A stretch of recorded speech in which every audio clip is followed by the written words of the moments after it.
On the record. This is a matter of Zachary Coughlin, case number 06M13755. Today's date is May 8th, 2007. Today is the first day of this moral character hearing. Parties, state your appearances for the record.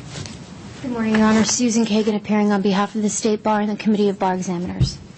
Good morning, Your Honor. Zach Coughlin, appearing on behalf of myself. Okay, and the court's going to proceed in the following matter. There's going to be opening statements from both parties. Applicant is then going to present his case. The applicant is initially going to furnish enough evidence of good moral character to establish a case.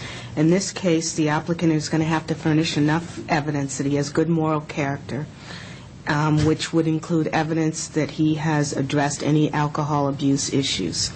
Okay, once the applicant has made his showing of good moral character, the State Bar is going to have to present evidence to rebut that good moral character. And then the applicant is going to have to rebut the showing of bad moral character with proof of rehabilitation or an explanation for why his behavior may not indicate bad moral character. In terms of scheduling witnesses, how many witnesses are you going to have? I believe. And how are we going to schedule them? Okay, most of my witnesses are scheduled for tomorrow. Okay. And I believe there are, at this point, 7 witnesses scheduled for tomorrow. Okay. Tomorrow we're only going until 4 o'clock, so. Okay. I don't think it's going to be a problem. If Okay. anyone is, not able to testify, they can testify on Thursday. Okay. And Mr. Coughlin, how many witnesses do you have? I don't have any witnesses other than myself if the court wishes to hear from me. Okay. Well, you're going to present your case first, so do you want to start with opening statements? And you would go first because it's your burden. Okay. So let's start with opening statements. Okay. Should I stand up? Sure. Or whatever you're comfortable with. Okay.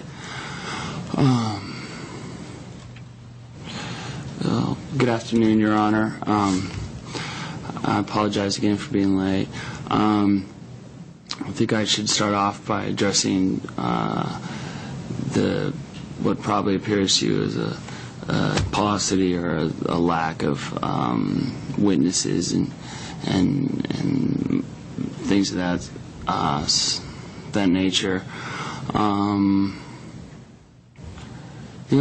I don't have any excuse for that other than to say that this process is kind of,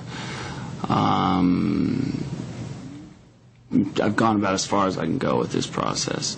And so I'm just here to answer any questions you might have. I think you've had access to a thorough description of the issues that the State Bar was concerned with and my attempts to address those issues. And simply put, I don't think anything I've done is so bad that it should prevent me from getting a license, especially when viewed in combination with the steps I've taken to address the concerns the State Bar had. Thanks. Do you have an opening statement? It'll be just very brief, Your Honor. As set forth in the pretrial statement, this case is about candor and cooperation. There are Mr. Coughlin. The evidence will show that he has an inability to be candid with the State Bar in relation to its investigation and this proceeding. He, first of all, omitted things from his application, and he failed to update his application.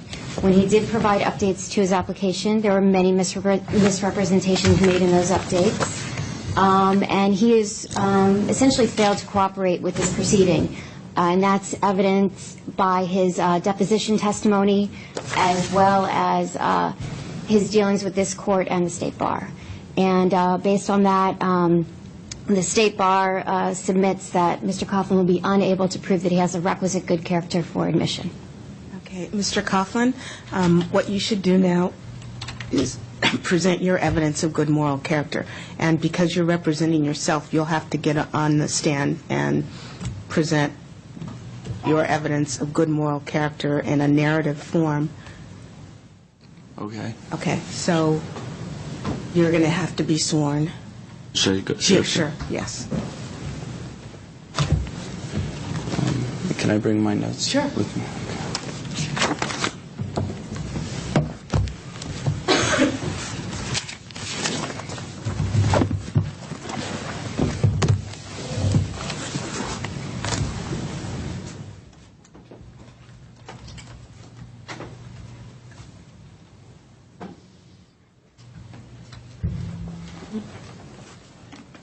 Oh, is there a table?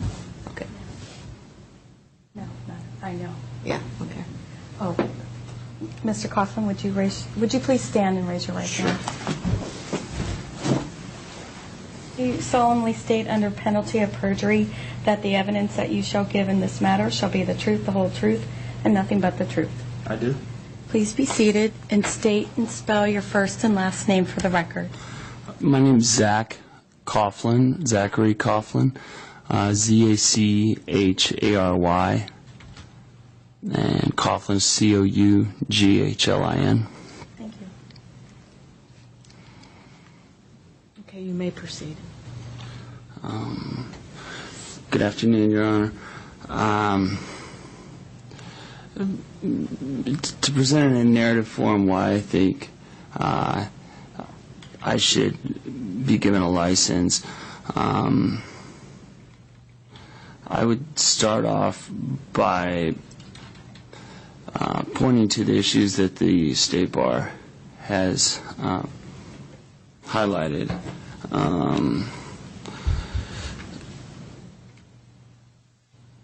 To start, the omissions that the State Bar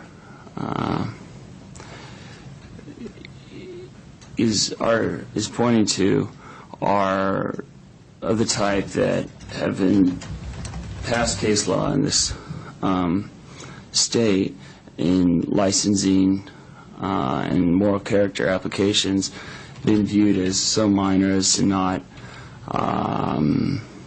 qualify as the type of omission that reflect adversely on candor, particularly when viewed in light of the fact that I reported things of a far more serious nature, such as my dry reckless driving charge, that is. I reported the incidents at law school to the State Bar. I reported my arrest in October of 2001 to the State Bar.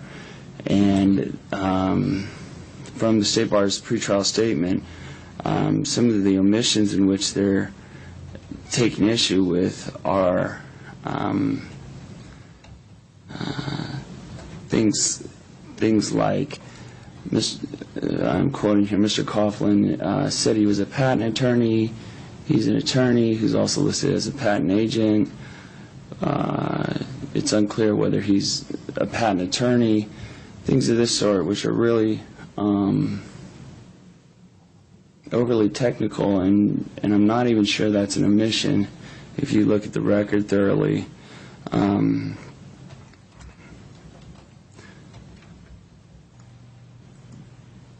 But throughout this 5 years of interacting with the State Bar, I've been, if anything, extremely candid. I don't know how many people you have come into the State Bar's informal conferences and bring up drinking as an issue, who don't have a DUI,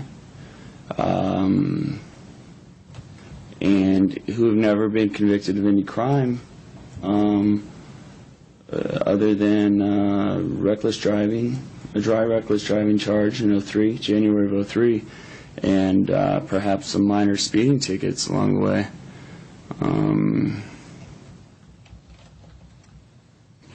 Further, the State Bar has been presented with,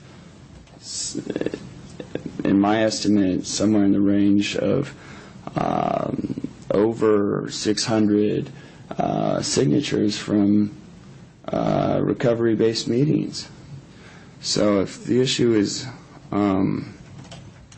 recovery, you've got someone who came in, self-reported, and then went out and went to a great deal of meetings and presented documentation of that, as well as letters of support from the State Bar of Nevada's director of that bar's Lawyers Concerned for Lawyers program, an attorney mentor,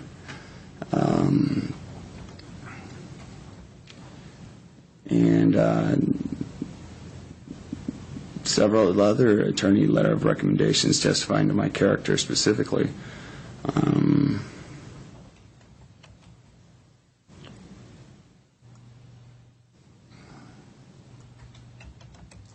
Before we proceed, do you have a list of exhibits? Did we get a list of exhibits from you? Other than what the State Bar submitted, no. Okay, so All of them. these attorney mentor letters, where are they? They're included within the State Bar's. Okay.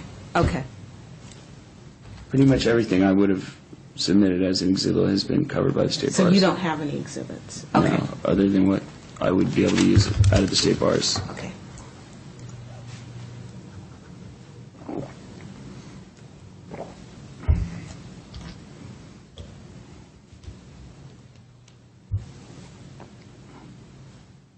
Okay.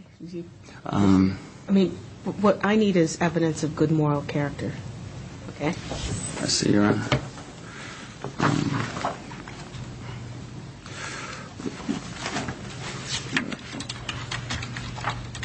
I would point to, as evidence of good moral character, included in that is one's attempts at rehabilitation, as I understand the law. And in addition to the what would be contained in Exhibit 3, wherein I did an update to my moral character application, which is followed by approximately 45 pages of signatures from AA meetings over from early 2003 to the present day. These were done at just voluntarily on my part, for the most part, other than a 6-month period in which the lab program had directed me to attend one meeting a day for 180 days in a row, or one recovery activity. But that's an hour a signature. And so I think that, to me, illustrates a great deal of time and effort that's been put into this, which I don't know if can really be summed up in words, but hopefully this number of signatures and the number of pages that have been submitted can make some impression. Additionally, there's a letter from Co. Swobe. Give me 1 second, please.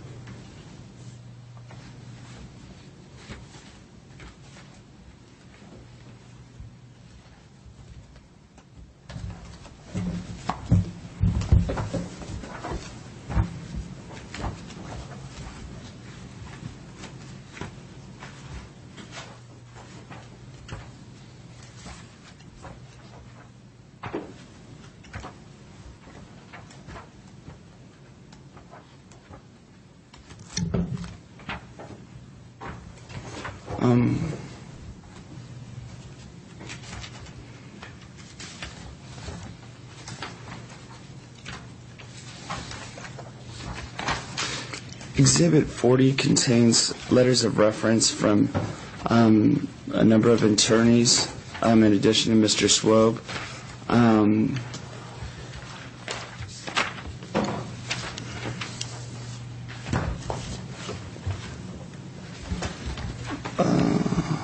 I apologize. That's actually Exhibit 39.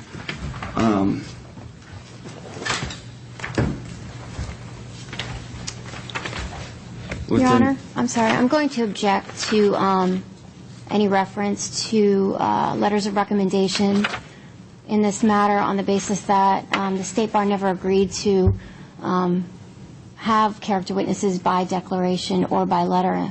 And So the objection is hearsay?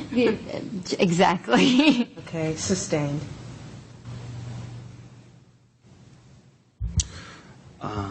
Your Honor, if it's a trial exhibit, does that mean it's part of the trial and it's to be considered by the court, or? It depends on if they're admitted into evidence. I don't know what's going to be admitted into evidence. What I would suggest is that you tell the court in your own words why you think you're a person of good moral character, what volunteer work you've done. I mean, just give us why you think you're a person of good moral character. Okay. And why you should be admitted. And you can refer to some of the exhibits. Some of them may come in, some of them may not. But that should have been worked out with you in terms of a declaration with the State Bar, in terms of whether they would accept declarations from people that you were a person of good moral character. And in general, they accept declarations, but you have to work that out ahead of time, because otherwise it's all hearsay. Mm-hmm. All right. Okay. Well, then, I would refer to those letters. I know you've sustained the objection, so I don't know to what extent I can still refer to them, but they are included in the State Bar's exhibits.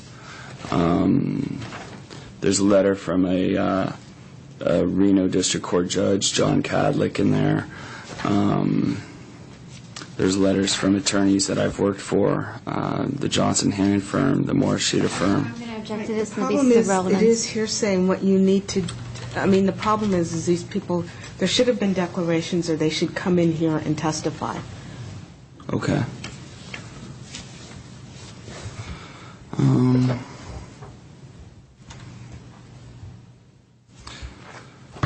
I mean, I can tell you generally in moral character trials, what you do is you have 8 or 9 witnesses come in and say that you're a good moral character and that you should be admitted, and they give examples of what things that you've done that would indicate that you're a good moral character. Mm-hmm.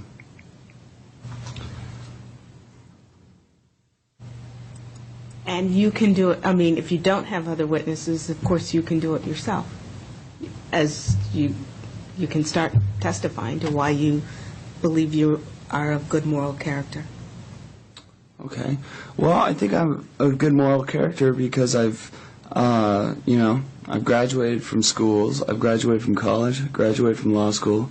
I passed 3 bar exams, and I've never been convicted of a crime other than a dry, reckless driving charge. I self-reported that perhaps alcohol was an issue to the State Bar, which to me is presumptive evidence of good moral character. I don't know how many people you get to do that a year, but certainly if that's not looked upon with some degree of seen as exhibiting some candor or cooperation, then I think that sets a dangerous precedent for those in the future who might be thinking about self-reporting or taking a look at their drinking. I think it creates a climate of distrust and fear and secrecy with the State Bar. If you got a guy who came in, never was arrested for anything other than a dry, reckless driving charge, and said to the State Bar, I think I have a problem with drinking, I'm taking a look at it, went out and on his own, at his own direction, collected upwards of 600 AA signatures from 1-hour AA meetings, submitted a bunch of letters from different AA attorneys in Nevada, attorneys in Nevada who have been active in an AA and on the Nevada State Bars,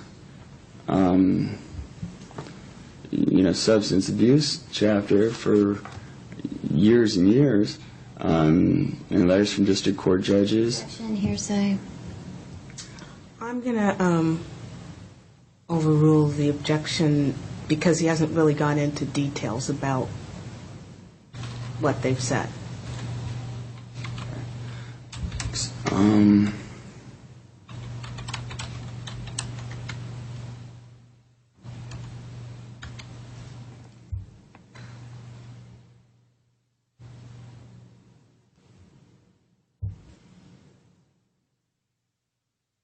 Do you do any type of volunteer work? I mean, what do you do? Well, in AA, I do volunteer. I make coffee. I've held commitments in AA where I get up before the meeting, make the coffee for the meeting.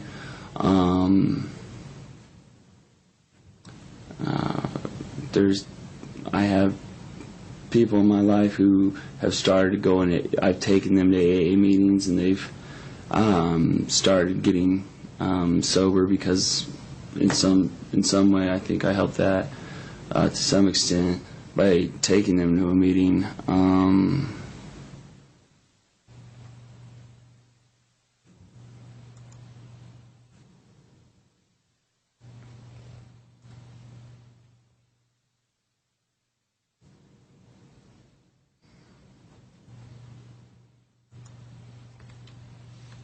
In some way, I think just being here is a bit of a service that I'm doing, because this isn't a comfortable situation for me, and probably there's not a whole lot for me to gain out of this, but I believe I have strong feelings about the way this situation is going and the way my particular case has been handled, and I think it deserves some it deserves to have a look taken at it to see if perhaps there are some issues here that we need to be concerned with in terms of the policy that's set forth. If this court and the bar is to look at those who self-report and go on to treat them in the way that my case has been treated and what the ramifications of that will be. In addition, I think there's some issues to look at in terms of the lab program and how it deals with individuals who present with either some sort of ADA issue or some sort of condition or health problem that maybe takes them out of the realm of their typical participant, one who maybe is just a garden variety alcoholic. But how does the lab program treat those who present with ADD or who present with back pain or who present with diabetes or something that complicates the matter? And is the lab program being respectful of that person's doctor-patient relationship?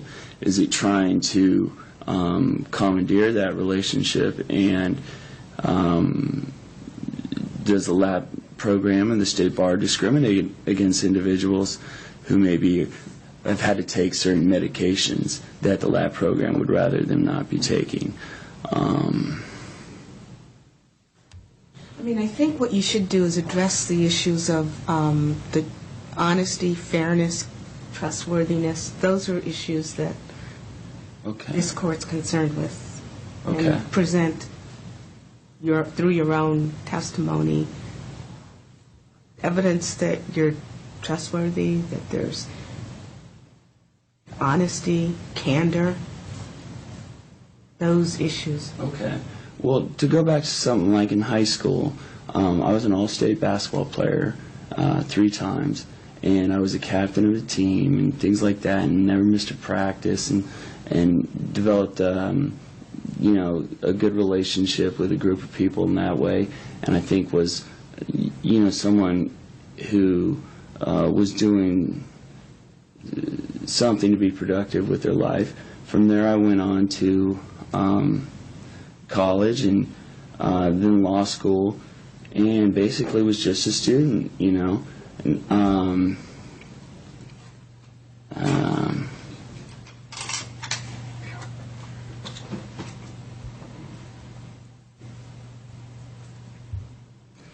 I think something that's really illustrative of my candor and trustworthiness is the self-reporting to the State Bar that I mentioned earlier. In addition to the prompt reporting of my dry reckless arrest, and of the movie theater arrest, and of the law school paper matter. This isn't a case of someone who got arrested and didn't report it to the State Bar. You know, these are situations where I promptly reported these things to the State Bar.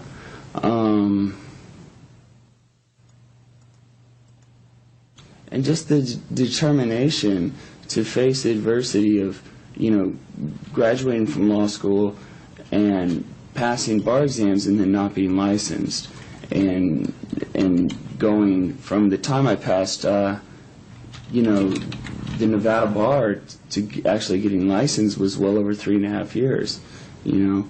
So just hanging in there, trying to stay active in the legal community, which was not very easy. I think most people who are trying to work in the law, who don't have a law license, but have passed the bar, would say that it can be difficult to find a good position in a firm given the economics of law practice these days and the state of the economy in those years that I'm speaking of, which was roughly 01 to 04. And so I think that illustrates a lot of character, in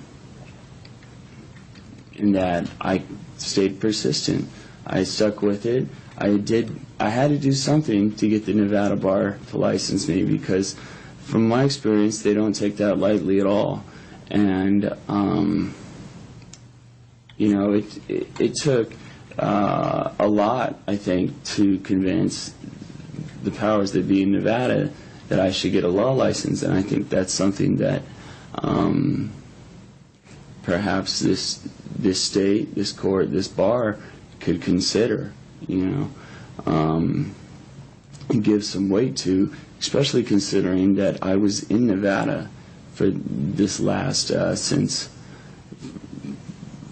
for the better part of my life. I've only lived in California for something around 2 months. And so it's those in Nevada who have had the opportunity to observe me and make judgments about my fitness to practice law.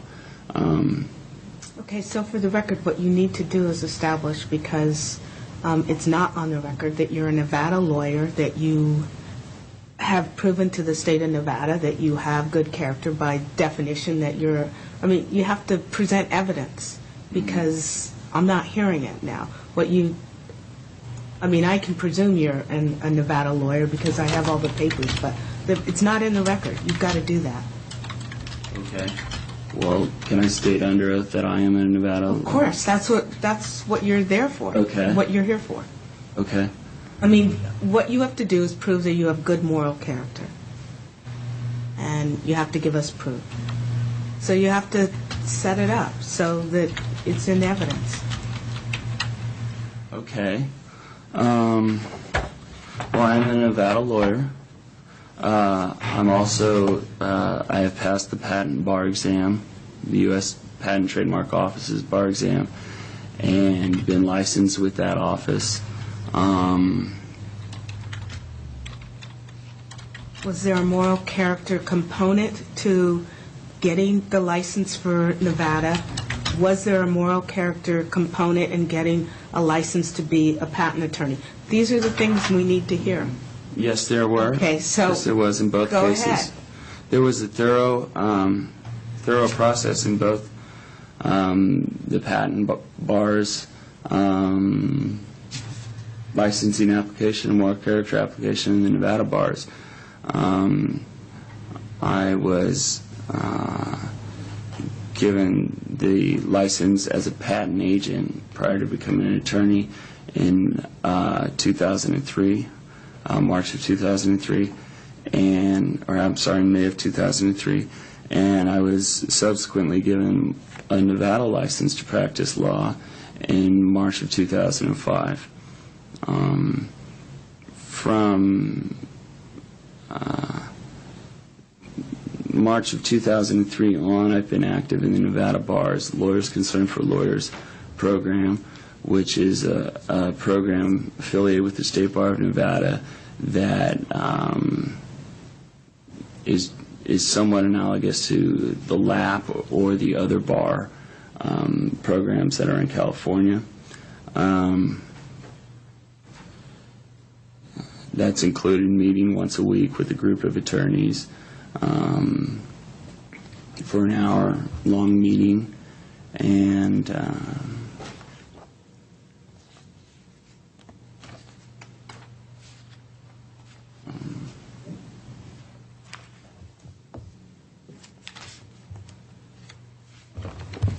I've had some experience in the law.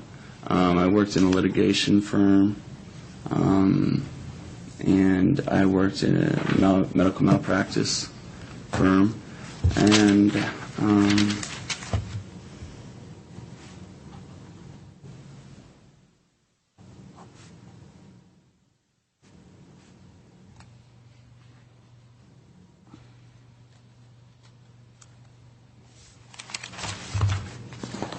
I don't know what else I might be able to say to prove that I have character. Okay, so do we have cross-examination?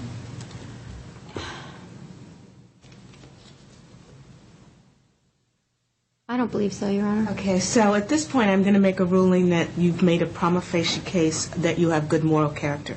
And so now the issue is going to be the State Bar rebutting that good character. So I'm going to make a ruling that you've shown that you've made enough of a case that you have good moral character. So now the State Bar can present their evidence to rebut that, okay? Okay, so you can step down and you can then cross-examine their witnesses. Actually, I'm going to call Mr. Coughlin as my first witness. Okay.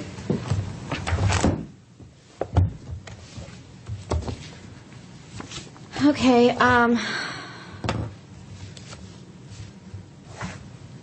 what I'd like to do first, Mr. Coughlin, is go through all of the applications and updates that you've submitted to the State Bar. Yes? Excuse me, if I may. Do I have to be examined? Is this a situation She's where... putting you on as her first witness in her case. Okay, so it's not as similar to a criminal case where one can refuse to take the stand? No, you can't refuse to take the stand. Okay. Okay. So I'd like you to turn to Exhibit 1, Mr. Coughlin.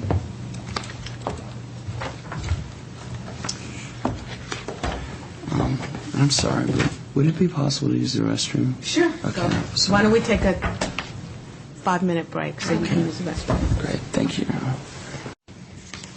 Back on the record. Back on the record. Mr. Coughlin, please turn to Exhibit 1. Do you recognize Exhibit 1? Yes, I do. How do you recognize it?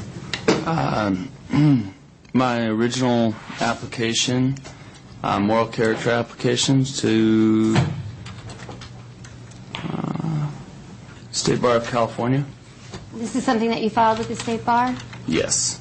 Okay. Can you look at pages 1 through 25 and advise whether or not every single page was submitted by you to the State Bar?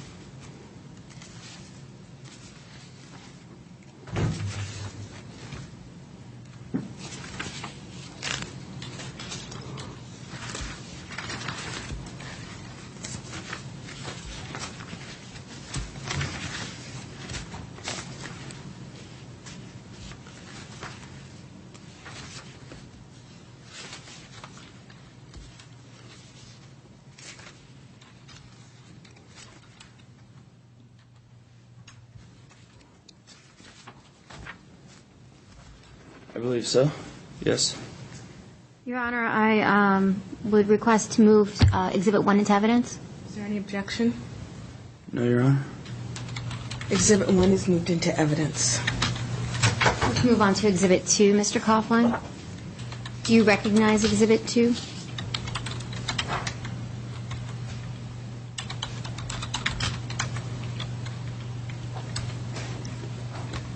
Let me just put on the record, Exhibit 2 is a 3-page exhibit. The first page is entitled Amendment to Application. The second page is a letter on the letterhead of Zachary Barker Coughlin, dated March 19, 2003. And page 3 is a letter entitled Application of Zachary B. Coughlin, dated February 23, 2003. The question is, do I recognize? Exhibit 2. And that would be these 3 pages. Yes. I recognize the first page. The second page, I don't see a signature, but it looks familiar. And the third page, I recognize. Let's turn to the second page then. Is this a letter that you submitted to the State Bar? I'm not sure. Did you write this letter, Mr. Coughlin? I think I did. It would help if there was a signature on it, though. Other than the signature, do you know whether or not you wrote this page?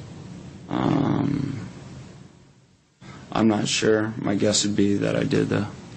I move to have Exhibit 2 into evidence. Any objection? No, Your Honor.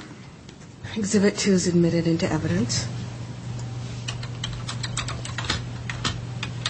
Turn to Exhibit 3, Mr. Coughlin. Exhibit 3 is a 38-page exhibit on the letterhead of Zach Coughlin, dated February 15, 2007. Do you recognize Exhibit 3? Yes. And how do you recognize it? As the update that I mailed to you for my moral character application. I request to have Exhibit 3 moved into evidence. Any objection? No, Your Honor. It's admitted into evidence, Exhibit 3. Move to Exhibit 4. Exhibit 4 is a 22-page exhibit, and the first page is entitled State Bar of Nevada Application for Admission 2001 Data Input Sheet. Do you recognize Exhibit 4? Yes, I do. How do you recognize it? It's the application for admission to the State Bar of Nevada. Is this something that you submitted to the State Bar of Nevada? Yes. Request to have Exhibit 4 moved into evidence. Is there any objection? No, Your Honor. Exhibit 4 is admitted into evidence. Okay, let's turn to Exhibit 17, please. 17? Yes. Exhibit 17 is a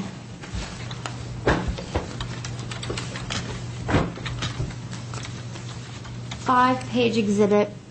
And the first page is dated January 9, 2003, attention Kathy Crary. And the middle of the page says, sincerely, Zach Coughlin. Do you recognize Exhibit 17?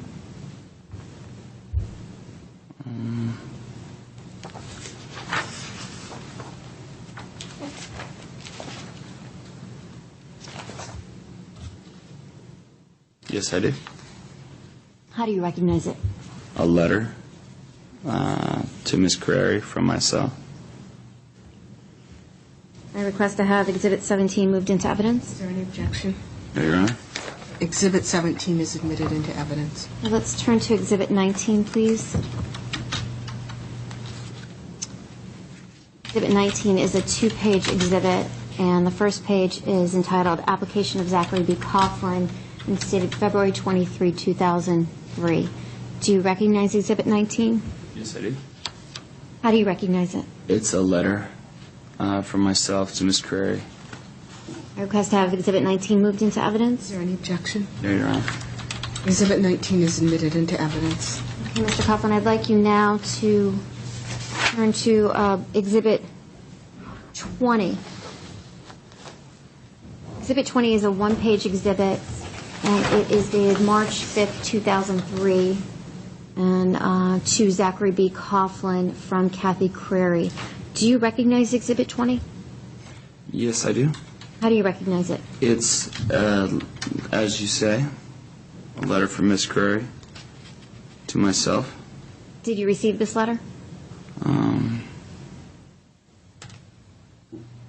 Yes, I did. I request to have Exhibit 20 moved into evidence. Is there any objection? No, Your Honor. Exhibit 20 is admitted. Okay. Next exhibit I'd like to turn to is 21, which is in, I believe, the other binder.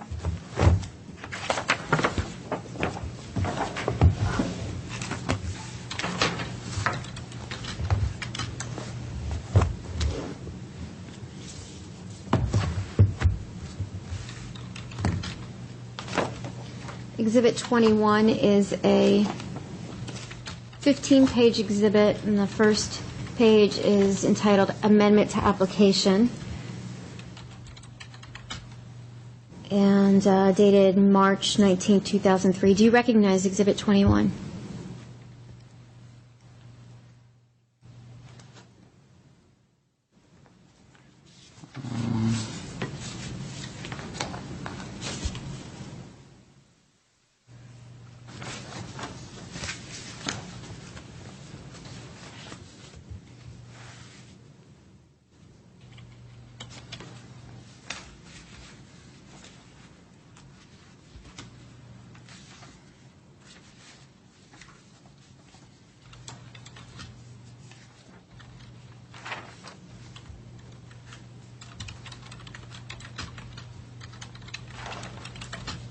Yes. How do you recognize it? It's the amendment to the application that I submitted.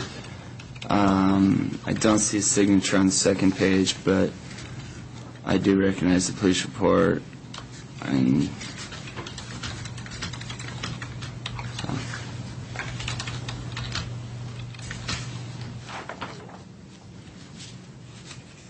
Was that the end of your answer? Yes. I request to have Exhibit 21 moved into evidence. Any objection? No, Your Honor. Okay. Let's move on. Exhibit 21 is admitted. Apologize. Let's move on to Exhibit 25. Exhibit 25 is a two-page exhibit. The first page is to Mrs. Kathy Crary, dated September 15, 2003, from Zach Coughlin. The second page is another letter dated September 15, 2003, to Mrs. Kathy Crary from Zach Coughlin. Do you recognize this exhibit?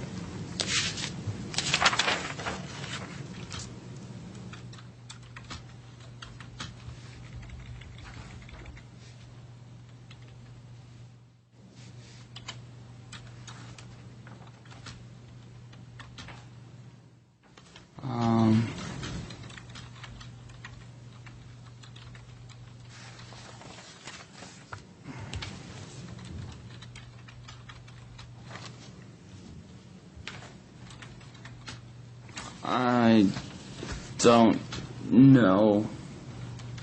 It looks familiar. There's two letters that look like they're the same letter, pretty much. So, I have a vague recollection of this. Is this something that you submitted to the State Bar? I believe so. I request to have Exhibit 25 moved into Is evidence. there any objection? No, Your Honor. Exhibit 25 is admitted. Okay, if we can turn to page 34, please. Excuse me, Exhibit 34. Okay.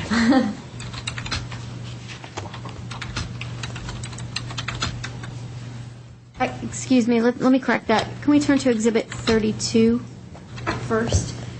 Exhibit 32 is a 4-page exhibit. The first page is on the letterhead of Zach Coughlin, J.D. It's dated May 31st, 2004. Do you recognize Exhibit 32? Yes, I do. And how do you recognize it? I believe it's a letter I sent Miss Curry.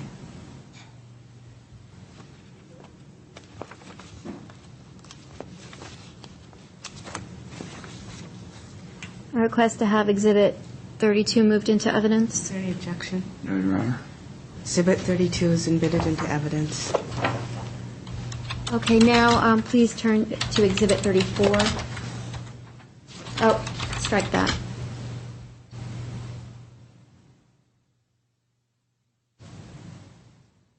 Exhibit 39, I apologize.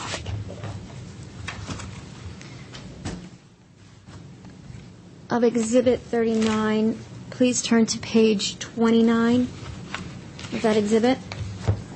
29 and 30 of that exhibit. Page 29 is a letter on the letter of Zach Coughlin, J.D., to Pam Poley. The second page of that exhibit is the second page of the letter, signed Zach Coughlin. Do you recognize page 29 and 30 of Exhibit 39?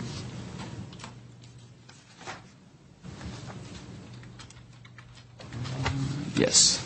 It's a Do you letter. recognize it? It's a letter to Ms. Poley from myself. A request to have pages 29 and 30 from Exhibit 39 moved into evidence. Any objection? No, Your Honor. Page 29 and 30 of Exhibit 39 are moved into evidence. Or admitted. Just 29 and 30, Your Honor? Yes, so far. Okay. Okay, please turn next to Exhibit 72, Mr. Coughlin. Exhibit 72. 72.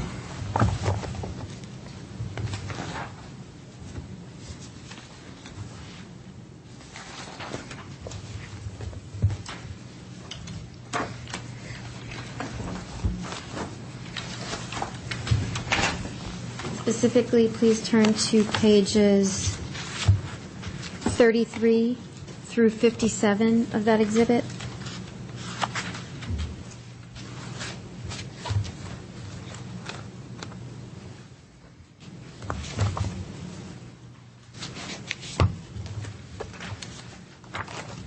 Page 33 is entitled Mental Health, and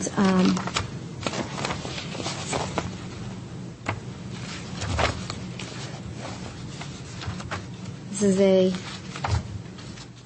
document that goes through page 57, and it's signed, or it says, "Thank you, Zach Coughlin, ESQ," on the last page. Do you recognize these pages of this exhibit?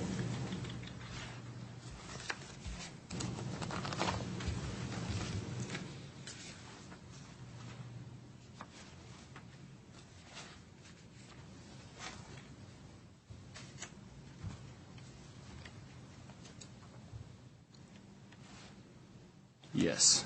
It's a LAP questionnaire.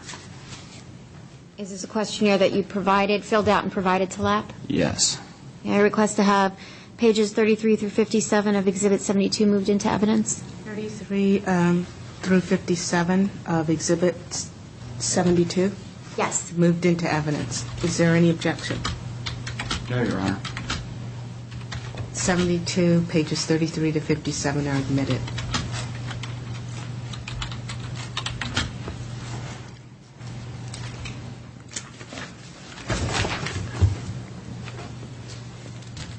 Mr. Coughlin, on July 8, 2004, did you take part in an informal conference with the Committee of Bar Examiners? I believe so. And are you aware that that conference was audio taped? Yes, I am. And were you provided a copy of the transcript from that conference, from the audio tape? Yes, I was. I'd like to turn to Exhibit 12. Exhibit 12 is a 10-page exhibit, and it's entitled Informal Conference of July 8, 2004, Zachary Coughlin. Does this exhibit accurately represent what was on the audio tape? I believe so. I request to have Exhibit 12 moved into evidence. Is there any objection? No, Your Honor. Exhibit 12 is admitted into evidence. Your Honor, I also have the audio tape of the informal conference if that's necessary. That's Exhibit 11. Okay. You want it admitted? Yes. To be sure, yes, I would. I Is request there any to have... objection? No, Your Honor. 11 is admitted.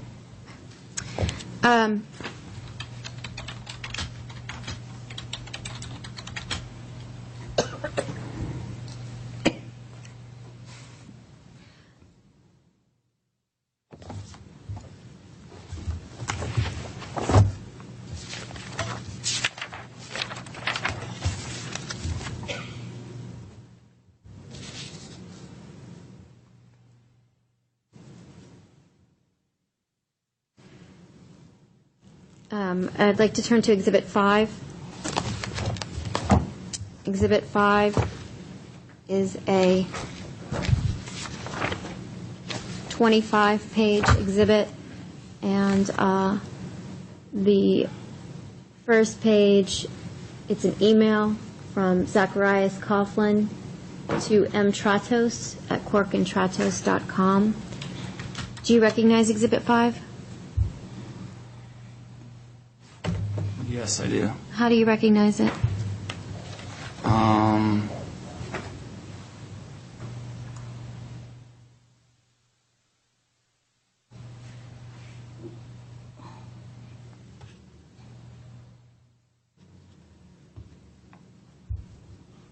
As a email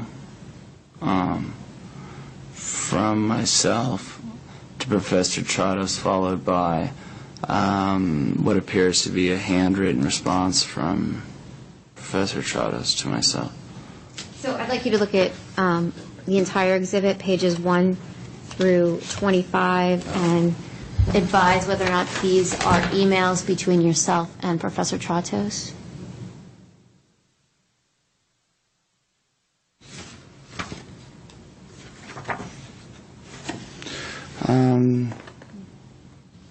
The initial email seems to be missing. The one where he asked for another copy of my paper. I remember we had a long discussion about that one email and his asking for another copy of the paper. Is that represented by page 8 of the exhibit? Let me see.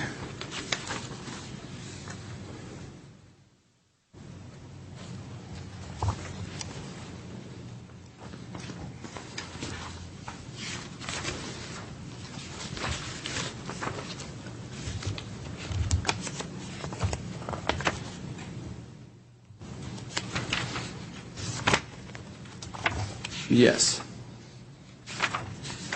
So going back to my earlier question, do these emails represent emails between yourself and Professor Tratos?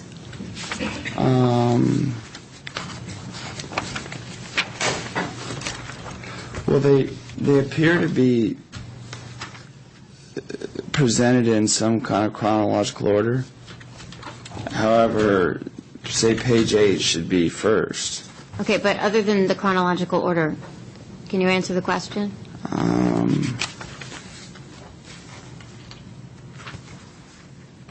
Yes, they appear to be emails between Professor Tratos and myself. Request to have Exhibit 5 moved into evidence. Any objection?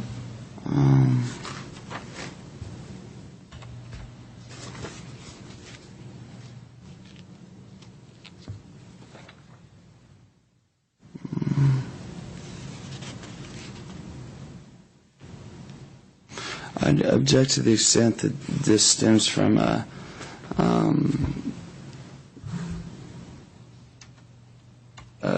investigation done by Okay, but what's your legal objection? privacy. Overruled.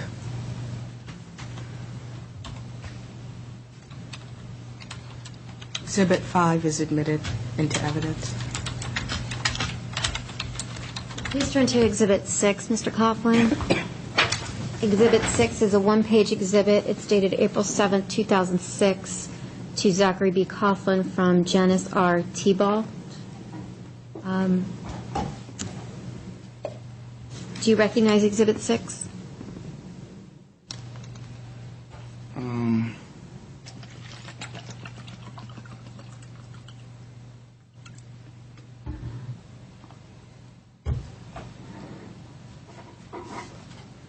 Yes, I do. How do you recognize it? It's a letter from Miss Tebow. To you? Yes. You received this letter? I'm not sure of that. I request to have Exhibit 6 moved into evidence. Is there any objection? No, Your Honor. Exhibit 7 is moved into evidence. 6. Excuse me, 6. Sorry. Moving on to Exhibit 7. Please turn to page 12 of that exhibit, Mr. Coughlin. Page 12 of that exhibit is entitled Zach Coughlin, Esquire, and it appears to be a resume. Do you recognize Exhibit 12?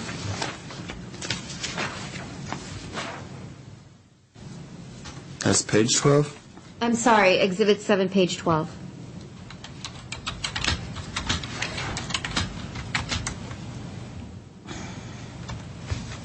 Yes, it does appear to be a resume. I recognize it. Is this your resume? I believe so, yes. And I'm sorry to ask again, but can I use the restroom again, Your Honor? Sure. I'm sorry. Okay, why don't we take a 5-minute break? Can I just, before we go off the record, can I request to have Exhibit 7, page 12 moved into evidence? Page 12? Yes. Is there any objection? No, Your Honor. Exhibit 7, page 12 is moved into evidence. Thank you. Okay, why don't we take a 5-minute break? Because we're going to go until 1 o'clock. Okay.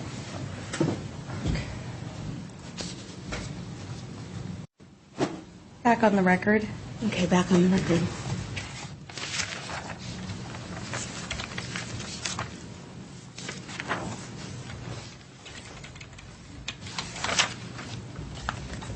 Was the last exhibit that we just entered into evidence Exhibit 7, I think? 7, page 12? Just 12, yeah, Okay. page 12. Okay. Sorry if this is a little out of order, but let's move to Exhibit 8, please.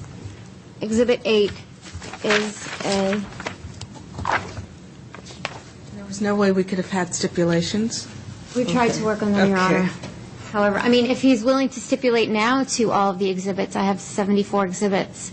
If he'd like to take some time to review, and if he has any objection, I'd be happy to do it that way. That might be easier.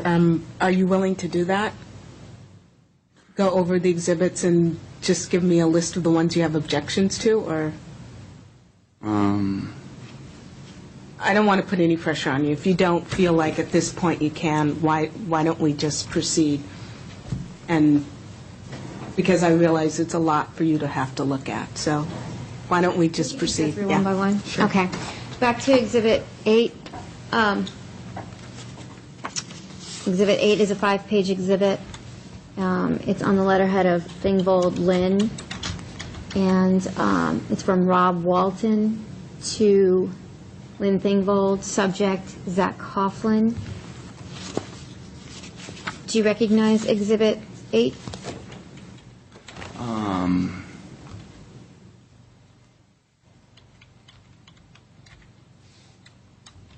No.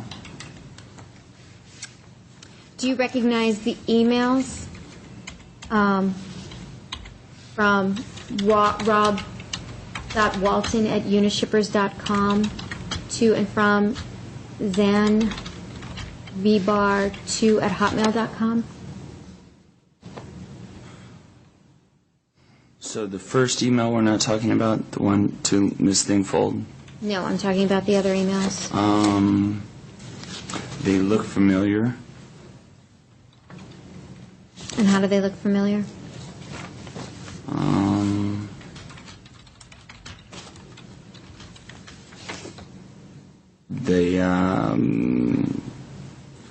They deal with a gentleman, Rob, who I know. They involve subject matter I'm familiar with. I request to have Exhibit 8 moved into evidence. Any objection? No, Your Honor. Okay, Exhibit 8 is moved into evidence. Let's turn to Exhibit 9, Mr.